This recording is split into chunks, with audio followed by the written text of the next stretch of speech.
Welcome to Agenda News. For its ultimate purpose, the Ukrainian armed forces took striking steps in the Crimean Peninsula, which is defined as the heart of the war. Regions such as Kharkiv, Svadove Kremlin, Bakhmut Zaporizhia, Melitopol or Kherson are of course very important for both sides of the war. But for the Ukrainian leader, Vladimir Zelensky, and Russian President Vladimir Putin, the common answer to this question is the Crimean Peninsula. Crimea's dependence on water supplies from mainland Ukraine and the importance of the naval base in Sevastopol make the peninsula the key to the war. So who holds the key to the war now? Technically, Crimea is currently a Russian-controlled territory. The attacks on the Russian-annexed Crimea in August shook the Kremlin. The Russian military presence in Crimea was shaken by a heavy attack, and the headquarters and airports of the Russian Navy's Black Sea Fleet were severely damaged. Crimea, Putin's red line, was no longer inviolable. Many Russian military assets and navies and Crimea have been attacked dozens of times over the past months. The military consequences of this situation were, of course, enormous for Ukraine. The Russian Navy had completely lost its air dominance in the Black Sea. However, the main purpose here was the socio-psychological effects of these attacks and the large-scale attacks on the Russian military presence in Crimea achieved this. It's estimated that there are between 40,000 and 70,000 Russian troops in the Crimea. The attacks caused a psychological collapse while disturbing the Russian soldiers in many ways. During this process, Russian officers sent their families from Crimea to Russia, while the effects of the attacks on the Russian soldiers were in this direction. The effect on the Russian people in the Russian Crimea was much more severe. Until August, more than 1.5 million Russian citizens lived in Crimea. But now that Russian military assets in Crimea have been subjected to an 11-month series of serial attacks, the Russians have tried to flee to Russia in panic, anxiety, fear, and turmoil as a result of attacks on Sevastopol, Zhonkoy-Armyansk, and even the city of Krasnodar, near Crimea. The peninsula is preparing for a mass exodus. Although Moscow has implemented calming policies to prevent the escape of the inhabitants of the peninsula, thousands of Crimean residents have already sold their properties and started to implement their escape plans. Most of the thousands who left Crimea are relatives of Russian soldiers fighting on Ukrainian soil. These people think that Russia will eventually lose the war. Escape routes from Crimea have already been determined. When we look at which way the Crimean residents prefer to leave the peninsula, we come across several logical options. The best way to escape from Crimea seems to be the Kerch Bridge at the moment. But the number of people fleeing the peninsula has increased so much that the Kerch Bridge is now completely locked. There was thousands of kilometers of traffic on the bridge. The traffic jam at the entrance to the Crimean Bridge from Russia recently increased to 13 kilometers. According to the information received, the approximate waiting time at the Kerch Bridge is up to 5 hours. The situation is getting worse. So many refrigerators have been installed at the entrance to the bridge. Those waiting in traffic get water from these cabinets. Despite all these negative conditions, thousands of people are still trying to escape from Crimea. Although the queue of traffic on the Kerch Bridge is increasing day by day, people don't give up on waiting for this queue. International intelligence reports and some Russian sources share critical assessments that there will be a major attack on the peninsula. In fact, the increase in the density of Ukrainian partisan groups in Crimea is a harbinger that something will happen on the peninsula.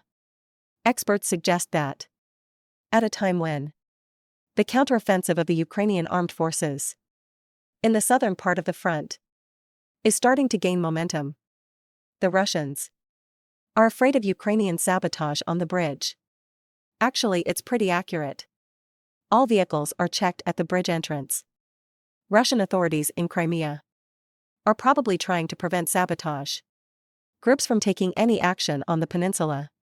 All suspicious vehicles caught under control on the bridge are stopped and questioned by the Russian authorities on the peninsula. In addition, eyewitnesses are posting videos of a massive blockage of cars that were unable to cross the occupied peninsula unhindered due to inspection procedures organized by the Russian authorities.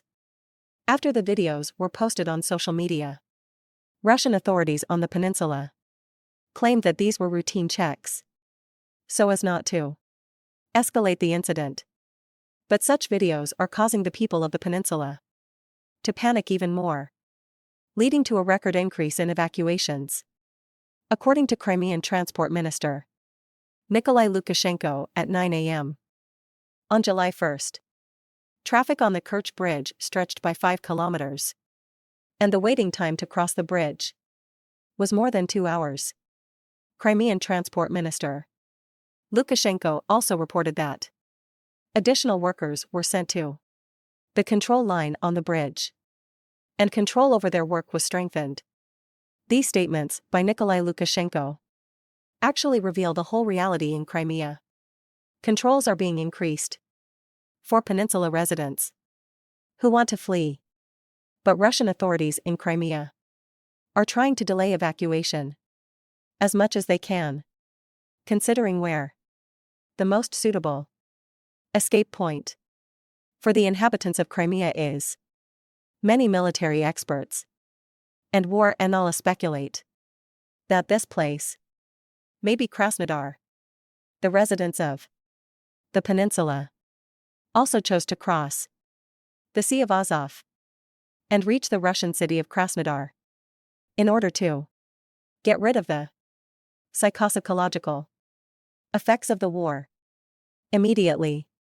For this reason, in addition to the Kerch Bridge, the piers in Crimea are also very crowded.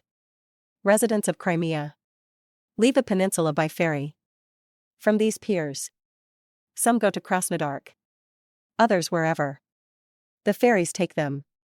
In other words, the goal is only to escape from the Crimea. It is now thought that in the past 11 months, about 20% of Russians in Crimea have fled to Russia. Even ethnic Russians who are residents of Crimea from time to time, that is those who resided before 2014, migrate by selling their 70 to 80-year-old houses and lands. There are now strong signals that the Ukrainian armed forces are preparing for the Crimean offensive. As of this week, the Ukrainian armed forces have launched an offensive against Russian military assets on the left bank of the Dnipro to liberate the peninsula. Ukraine carries out airstrikes on Crimea almost daily. Russia's only choice in this regard is to increase the defensive fortifications on the peninsula.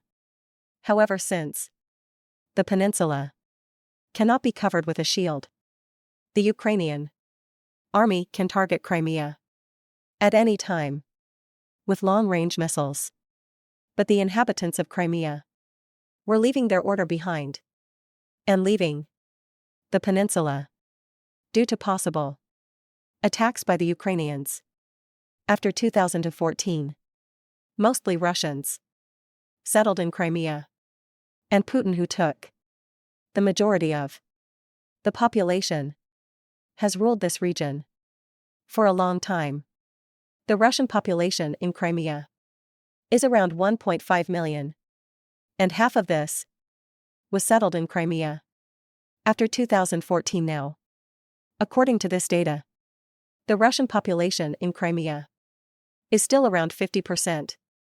But before the Ukrainian attacks, it was around 60%. 2.5 million people live in Crimea. Russians are the ethnic group with the highest density.